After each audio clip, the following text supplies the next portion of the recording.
ప్రపంచమంతా చర్చనీయాంశమైన అయోధ్య రామ మందిరంలో అడుగడుగునా ప్రత్యేకతలే. ఎటు చూసినా అద్భుతాలే. ఒక్కో విశేషాన్ని వింటే మన భారతీయ మేధా సంపదకు మీరే సెల్యూట్ కొడతారు. అయోధ్య రామ మందిరం మొత్తం విరాళాలు అంటే డొనేషన్స్ ద్వారా వచ్చిన డబ్బుతోనే నిర్మించారు.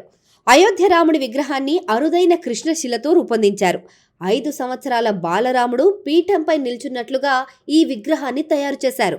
రామ్లల్లా విగ్రహం 5 అడుగుల 51 ఇంచుల ఎత్తుంది. బరువు 150 కిలోలు ఉంటుంది.